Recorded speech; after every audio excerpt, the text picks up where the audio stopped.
இருகோடுகள் தத்துவம் இன்னொரு தத்துவம் இருக்குல்ல. அதாவது என்னன்னா, ஒரு கோட்டை அழிக்காமலே அந்த கோட்டை சின்னதாக்கணும் அப்படின்னா அந்த கோட்டுக்கு பக்கத்தில் ஒரு பெரிய கோட்டை போடுறது.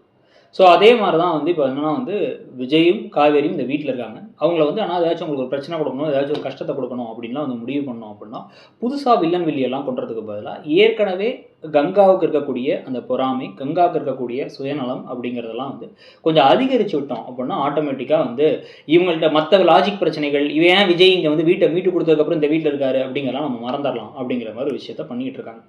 இப்போ என்ன பண்ணுறாரு அப்படின்னா வந்து இவர் போனதுக்கப்புறமா அந்த பசுபதி அந்த பத்திரத்தை கிழிச்சு போட்டு அவங்க ஒரிஜினல் பத்திரத்தை கொடுத்துட்டு போனதுக்கப்புறமா என்ன நடந்துச்சு அப்படின்னா வந்து இவங்க ராகவை கடத்திட்டாங்கிறத காவேரி சொல்ல, அதை ஒன்று ஐயோ இதால் பிரச்சனை வராதான்னு பாட்டி கேட்க, இதைத்தான் நான் சொல்கிறேன் யாரும் கேட்க மாட்டாங்கன்னு வந்து கங்கா பேசிகிட்டு இருக்கும் பொழுது அப்பாவோட வீட்டை அவனுக்கு மீட்டு கொடுத்தாச்சுமான்னு அவன் சந்தோஷப்பட்டு நம்ம வீடு நமக்கு வந்துருச்சுங்க, அந்த பிள்ளைகிட்ட வந்து நான் சொல்லும் போது அவர் அமைதியாக கேட்டுக்கிட்டாரு, இவ்வளோ பெரிய விஷயத்த பண்ணியிருக்காருன்னு சந்தோஷப்படுறாங்க இப்போ சாரதா.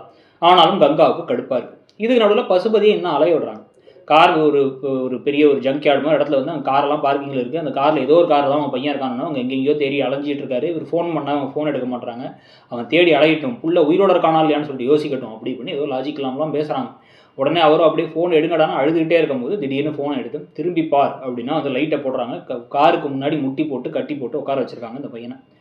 ஸோ அந்த பையனை அவருக்கு கிட்டக்க போகும்பொழுதே வந்து என் பிள்ளையை கடத்திட்டீங்களாடா, இவங்களாம் சும்மா விடமாட்டேன்டா அப்படின்னா இந்த மாதிரிலாம் பண்ணால் பேசினாலும் அவங்க சும்மா விட்ருவான்னு நினைக்காது. இந்த தடவை வந்து உன் பையனுக்காக்கே அழுதுட்டு இருந்தல அதை நிரந்தரமாக அழ வச்சுருவோம் நாங்கள்.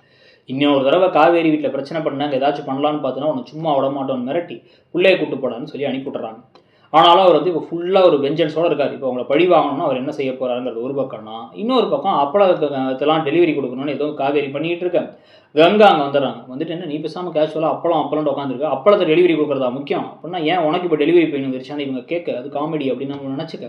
ஸோ அதுக்கப்புறம் தான் வந்து பார்த்திங்க அப்படின்னா வந்து இப்போ பேசி முடிச்சு இவங்க என்ன சொல்கிறாங்க அப்படின்னா, இல்லை என்ன இருந்தாலும் வந்து குமரன் மாமா ஒரு அப்பாவி, அவரே கூட்டு போடுங்க, நீங்கள் பிரச்சனையில் சிக்கும் போது அவரையும் சிக்க வைக்கிறீங்க, என் வயிற்றில் புல் இருக்குது அப்படின்லாம் வந்து பேச, உடனே காவேரி குனிஞ்சு அவங்க அக்காவோட வயிற்றுக்கிட்ட பேசுகிறாங்க.